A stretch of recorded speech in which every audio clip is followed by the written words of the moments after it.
10,000 صفحات पर मुश्तमिल है और मैं समझता हूँ कि अभी दसियों किताबों का मवाद इनके पास ऐसा होगा जो छपने के लिए इंतजार कर रहा होगा।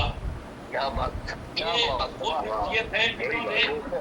सिर्फ उर्दू की खिदमत किताबों तक ही नहीं बल्कि ये भी उन्हीं की खिदमत है और उन्हीं की कोशिशें हैं कि आज हम आप एक दूसरे के सामने बैठे हुए एक दूसरे के सामने अपनी बात कह रहे हैं और गुफ्तगू कर रहे हैं, एक दूसरे को देख रहे हैं।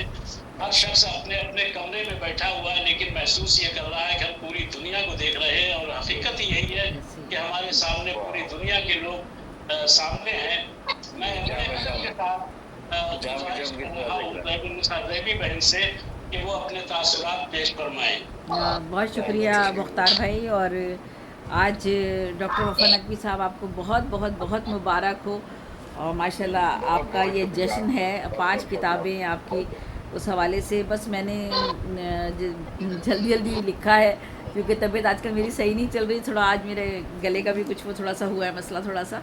तो बहरहाल डॉक्टर वफ़ा नकवी मुहक्किक, नक्काद, निज़ामतकार, शायर, अदीब और सबसे बढ़कर एक महज़्ज़िब, शाइस्ता, बाअखलाक, मुनकसिरुल मिज़ाज, इंतहाई बासलाहियत इंसान। तकरीबन 4 साल से मैं डॉक्टर वफ़ा 4-5 साल से डॉक्टर वफ़ा नकवी से वाकिफ़ हूँ। हम अमरोहा के मुशायरों में निज़ामत कार के हैसियत से हमारे साथ शरीक होते हैं और मुशायरों में अपना कलाम पेश करते हैं।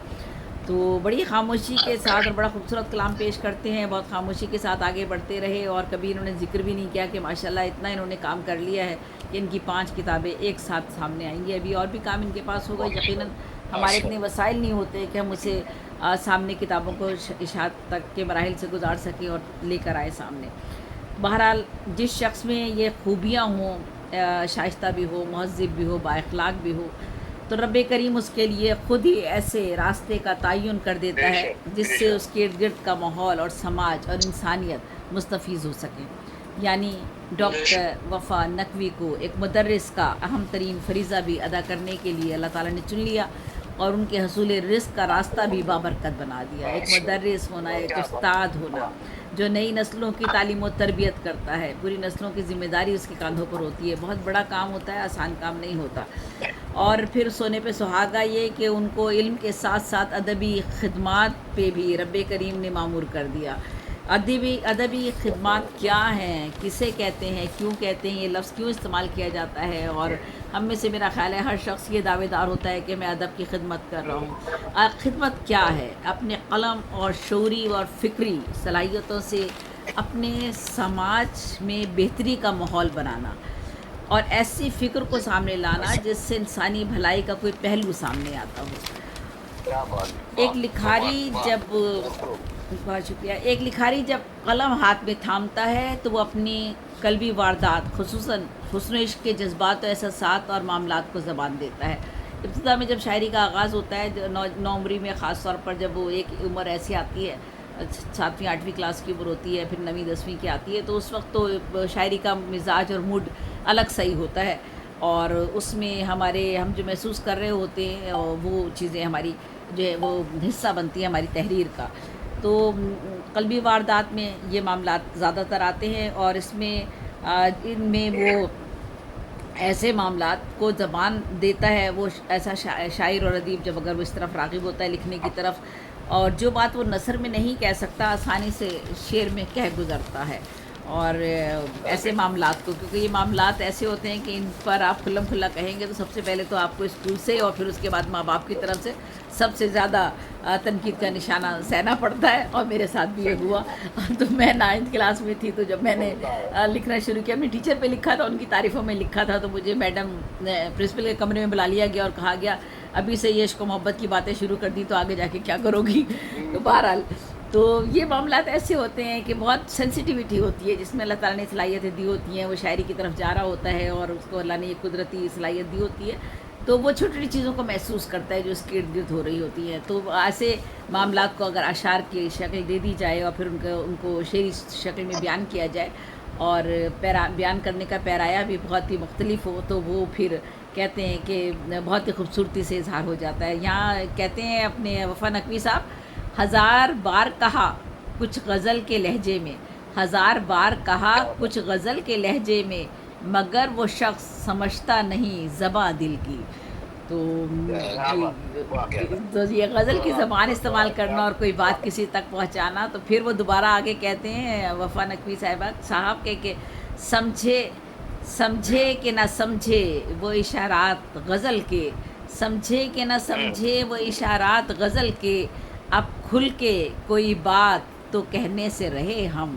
تو یہ وہ مرحلے ہوتے ہیں زندگی کے جب آپ بہت سی باتیں کہنا چاہتے ہیں، آپ کا دل دماغ کچھ ششوپنج میں ہوتا ہے، ارد گرد کی چیزیں آپ پر اثر انداز ہو رہی ہوتی ہیں، تو انسانی قلب پر بے شمار لمحات ضرب کاری کرتے ہیں۔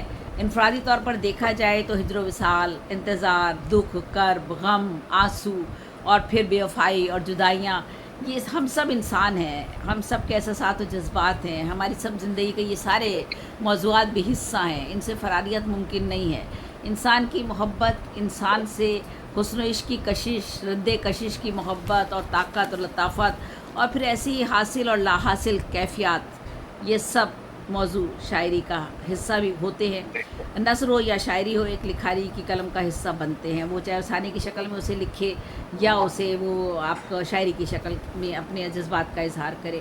وفا نقوی نے بھی ان انسانی کیفیات پر بہت ہی عمدہ پیرائے میں اشعار کہے ہیں، اور قلبی واردات کے جو واقعات انہوں نے اپنے واقعات سے جو اپنے ارد گرد، جب وہ ان کا واقعات سے جب باہر نکلے ہیں تو انہوں نے اپنے ارد گرد کے ماحول پر جب نظر دوڑائی ہے تو انسانی فطرت کے سینکڑوں موضوعات ان کو نظر آئے، اور جن پر ایک لکھاری جب وہ قلم اٹھاتا ہے تو پھر وہ لکھتا ہی چلا جاتا ہے، اور پھر جیسے جیسے وقت آگے گزرتا ہے تو وہ جو ایک کیفیت ہماری ہوتی ہے اس سے نکل کر پختگی کی طرف آتے ہیں، شعوری عمر ہماری بڑھتی ہے، اور پھر انسان اور انسانیت کا موضوع جو ہے ایک لکھاری کو اپنی جانب متوجہ کر لیتا ہے۔ پھر اس میں بہت سے موضوعات آتے ہیں، معیشت ہے، معاشرت ہے، سیاست، سماجیات، بھوک، افلاس، بیماری، جہالت، مہنگائی، بے روزگاری، نفسا نفسی، خود غرضی، مادیت پرستی، دنیا میں جنگی صورتحال، مسلمانوں کے ابتر حالات، سارے کیفیات جو ایک شاعر کو، ادیب کو، لکھاری کو متاثر کرتی ہیں، اور یہ سب چیزیں اس کے موضوعات، یہ سارے اس کی شاعری ہو یا نثر ہو اس میں در آتے ہیں۔ تو یہ ایک اللہ تعالیٰ نے صلاحیت دی ہوتی ہے کسی بھی ادیب کو جو متنوع موضوعات پر لکھ رہا ہوتا ہے، یا اس کو مختلف اصناف پر اگر وہ کام کر رہا ہوتا ہے، تو کبھی وہ اپنے افسانے میں ان چیزوں کا اظہار کرتا ہے، کبھی اپنے مضمون میں ان چیزوں کا اظہار کرتا ہے، کبھی شاعری میں اظہار کرتا ہے۔ یہ اللہ تعالیٰ کی دی ہوئی صلاحیتیں ہیں، لیکن پھر بھی اسے تسلی نہیں ہوتی، کیونکہ اللہ تعالیٰ نے اسے ایسی صلاحیت دی ہوتی ہے کہ وہ اتنا حساس ہوتا ہے کہ وہ ان چیزوں سے نکل نہیں پاتا، اسے ہر چیز کو بہت ایسی ڈوب کر وہ ان کا مطالعہ کرتا ہے، یا ان میں ڈوب جاتا ہے کہ اسے محسوس ہوتا ہے یہ سب کچھ میرے ساتھ ہو رہا ہے۔ تو اگر لکھاری باشعور ہے، مفکرانہ سوچ کا حامل ہے، حساس طبیعت ہے، اور اشرف مخلوقات کے درجے کی پہچان رکھتا ہے، تو پہلے وہ اپنی کردار سازی پہ توجہ دیتا ہے، اور پھر اپنے تجربات اور مشاہدات کی وسعت سے فیضیاب ہوتے ہوئے ایسے موضوعات اور مضامین اپنے اشعار اور تخلیقات میں سامنے لاتا ہے جن تک ایک عام آدمی کی رسائی اور سوچ نہیں پہنچ پاتی، اور نہ ہی وہ اپنے مسائل اور مشکلات کو بیان کر پاتا ہے، اور نہ ہی وہ ان کا حل تلاش کر پاتا ہے۔ پھر یہ کام ایک لکھاری کے ذمہ ہوتا ہے کہ وہ لکھاری ان لوگوں کو سینکڑوں لوگوں کو زبان دے، اور اپنے قلم کی طاقت سے ان لوگوں کے احساسات و جذبات کو بیان کرے، اور ان کے حل کے لیے کچھ نہ کچھ اقدامات کرے۔ تو یہ بہت بڑی ذمہ داری ہے۔ وفا نقوی نے بھی اپنے مشاہدات، مطالعے اور تجربے کی روشنی میں اپنی تخلیقات کو قاری کے سامنے پیش کیا ہے، اور ان کے مسائل کو اور ان کی محسوسات کو بہت ہی مؤثر اور دلچسپ انداز میں پیش کر کے ایک سچے اور کھرے لکھاری کا حق ادا کیا ہے۔ افسانہ نگاری کی طرف زیادہ تر تو خواتین رغبت رکھتی ہیں، لیکن ان کے موضوعات بعض جگہ جا کر محدود ہو جاتے ہیں۔ خواتین کے کچھ معاملات ایسے ہوتے ہیں، جبکہ ایک مرد افسانہ نگار چونکہ پورے سماج سے اپنا تعلق جوڑے رکھتا ہے، اس کی دنیا بہت وسیع ہوتی ہے۔ ایک عورت کی دنیا تو اس کے گھر تک محدود ہوتی ہے، اگر وہ ملازمت کرتی ہے تو زیادہ سے زیادہ اس کے ارد گرد کا ماحول، اس کے ملازمت کے ماحول سے مطابقت بس تھوڑا سا رکھتا ہے۔ لیکن ایک مرد جب گھر سے نکلتا ہے، بچپن کی عمر سے جب اس نے نکلنا شروع کرتا ہے، تو اسے پورے سماج کا سامنا کرنا پڑتا ہے، تو اس کا مشاہدہ بھی بہت وسیع ہوتا ہے، तजर्बा भी बहुत वसी होता है और उसका साथ साथ मुताला भी उसका अगर शामिल हो जाए तो फिर उसके पास जो है वो उसके सामने सोच और फ़िक्र के दर खुलते ही चले जाते हैं। तो जब वो अफसाना निगारी की तरफ अगर कोई ऐसा शख्स जुड़ा है तो मैं वो कहूँगी कि उसके लिए ना मौज़ूआत की कमी होती है और ना उसको किसी और चीज़ की फ़िक्र होती है, बल्कि वो अछूते और समाज के उन मसाइल के साथ जुड़ जाता है जो वो अपने इर्द गिर्द देख रहा होता है, और फिर उस पर वो अफसाना लिख कर अपने ख़यालात का इजहार करता है और उन सच्चाइयों को सामने लाता है जो उसके इर्द गिर्द बिखरी हुई होती हैं। और यही काम हमारे वफ़ा नकवी ने भी किया है अपने अफसानों के ज़रिए। एक अच्छे शायर का ये कमाल होता है कि वो जो भी शेर कहे उसका मतन और उसका जो मतलब वो हालात व वाक़यात और हादसात और जो हैं उसके इर्द गिर्द के, उसमें वफ़ा नकवी ने ना सिर्फ अपने उनको कलाम में पढ़ता है, जो भी कुछ उसके इर्द गिर्द हो रहा है, हमारे इर्द गिर्द हो रहा है, वो महसूस करता है, और वफ़ा नकवी ने भी महसूस करते हुए उन सारी चीज़ों को अपने कलाम में पढ़ता है, उन सारे मौज़ूआत को, मतलब वो मौज़ूआत को, और उनका इजहार वो ख़ुद अपने एक शेर में करते हैं और कहते हैं हर एक शेर में तस्वीर एक उभरती है, हर एक शेर में तस्वीर एक उभरती है, उठा के जब भी गज़ल की किताब देखते हैं। तो हर शेर जो है वो अपना इजहार करता है आपके इर्द गिर्द के माहौल का। और इसी तरह से आगे कई बहुत से उनके अशार हैं और मैं मुख्तसर करूँगी इसको। तशबीह, इस्तिआरा, रोज़मर्रा, तमसील, नई नई लफ्ज़ियात साजी का हुनर आपकी शायरी को हुस्न को दुबाला करता है। हमारा शायर जो है वो इन सब चीज़ों से इस्तिफ़ादा करता है अपने कलाम में। आपके अफसानों का मजमा मोम की लड़की, और फिर तब से तनकीदी मज़ामीन, सहीफ़ा नक़्द, सहीफ़ा नज़र, रंग, खुशबू, सबा, शायरी का मजमुआ और सहीफ़ा फ़न, ये सब आपके बेहतरीन फ़न पारे हैं माशाल्लाह। तहकीक के आप चूँकि आपने तहकीक आपका ख़ास मौजू है, तो उस हवाले से जब आप प्रोग्राम में मुख्तलिफ़ प्रोग्राम में आप तबसरे भी करते हैं, मुबस्सिर बहुत अच्छे हैं, ये सब आपके बेहतरीन फ़न पारे हैं। बसीरुल हसन नकवी, 42 साल उम्र, अदबी सफ़र तकरीबन 30 साल, उर्दू में PhD, शिकारपुर ज़िला बुलंदशहर, वलादत अली या हुई आपकी, और अलीगढ़ में आपकी तालीम व तरबियत हुई। कहते हैं खुरच खुरच के लिखा नाम एक खुशबू का, खुरच खुरच के लिखा नाम एक खुशबू का, किसी की याद को यूं भी शजर में रखा गया। और खुरच खुरच के लिखा नाम भी, देखिए कितना खूबसूरत इनका मुशाहिदा है। हम सभी छोटी उम्रों में ये होता है दरख्तों में नाम खुरच के लिखते हैं। खुरच खुरच के लिखा नाम एक खुशबू का, किसी की याद को यूं भी शजर में रखा गया। इंसानी फितरत की अक्कासी करते हुए आप कहते हैं झूठ का कारोबार करते हैं, झूठ का कारोबार करते हैं, सच का ओढ़े हुए लबादा लोग। और फिर आगे आपने कहा नाग लिपटे हुए जिस्मों से यही कहते हैं, नाग लिपटे हुए जिस्मों से यही कहते हैं, इस ज़माने में कोई शख्स ना संदल हो जाए। ये इंसानी मनाफ़क़तें, रकाबतें और नफ़रतों का जो इजहार है वो आप उसका अंदाज़ा शेर में कर सकते हैं। और फिर हम आगे कहते हैं बूढ़े परिंदे अब भी हवाओं पे हैं सवार, बूढ़े परिंदे अब भी हवाओं पे हैं सवार, नशा अब भी है बाकी परों में उड़ान का। बचपन, जवानी, बुढ़ापा, ज़िंदगी का सफ़र कैसे तमाम हो जाता है और किस तरह से एक इंसान की तवानाई, ताकत और फिर उसके बाद उसका आखिरी मरहला, लेकिन उसका अज़्म जवान रहता है, उसके अंदर उसकी सोच, उसकी फ़िक्र जवान रहती है। बहुत खूबसूरती से आपने इसका इजहार किया है। आपने कुछ लफ्ज़ियात साजी का जो हुनर है आपके यहाँ, वो जिस तरह से आपने उसे बरता है, बिस्तर का जागना, घोंसले की आँखें, याद को शजर में रखना, दामन रुखसार, छतों से गुज़रती अज़ां, गुबारे राह का लिबास, सूरज के तमाचे। लफ्ज़ियात साजी का ये हुनर वफ़ा के अशार में मौजूद है। और आप कहते हैं सूरज के तमाचे से फलक जाग गया है, सूरज के तमाचे से फलक जाग गया है, बिस्तर से मगर फिर भी सितारे नहीं उठते, से बिस्तर से मगर फिर भी सितारे नहीं उठते। सूरज के तमाचे से फलक जाग गया है, बिस्तर से मगर फिर भी सितारे नहीं उठते। और फिर आप आगे कहते हैं निगाहें तक रही हैं घोंसले की, परिंदा लौट कर आया नहीं है। और किताब की तरफ जा रही हूँ। अब मुझे इंसान समझने के तरीक़े आ गए, अब मुझे इंसान समझने के तरीक़े आ गए, मैं सफ़र से आज लौटा हूँ ज़रा बदला हुआ।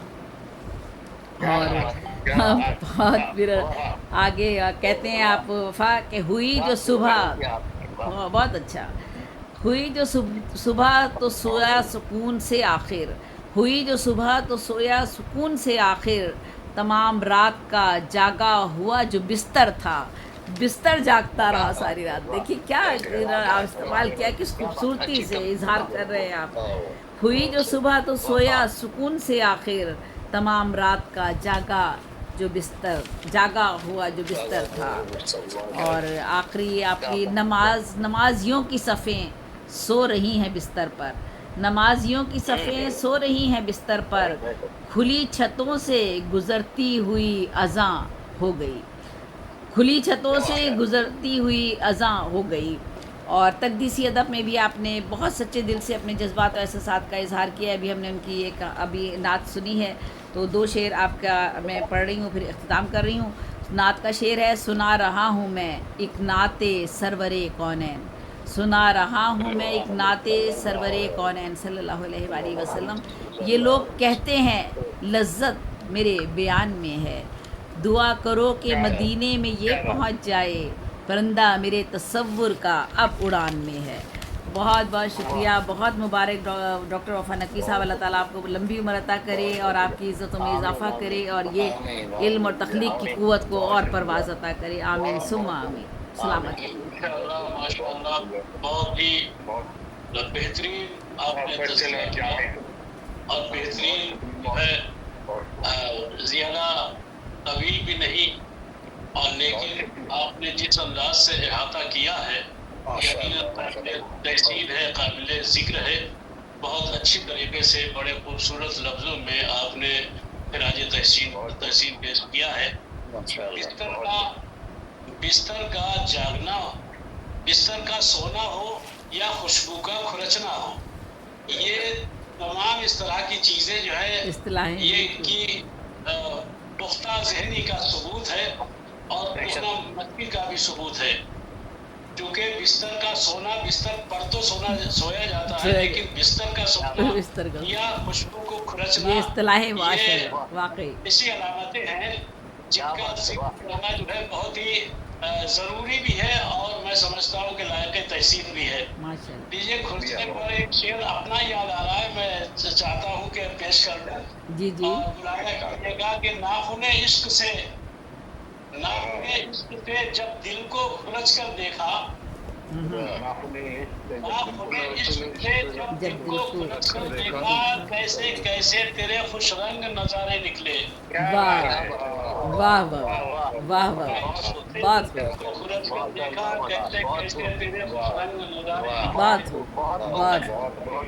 بہت ہی خوبصورت تبصرہ فرما رہی تھی سیف النساء ہمارے، اللہ تعالیٰ ان کو اس کی جزا عطا فرمائے، لمبی عمر عطا فرمائے۔ اب میں ایک ایسی شخصیت کی جانب بڑھ رہا ہوں جن کے بارے میں اگر کچھ بھی کہوں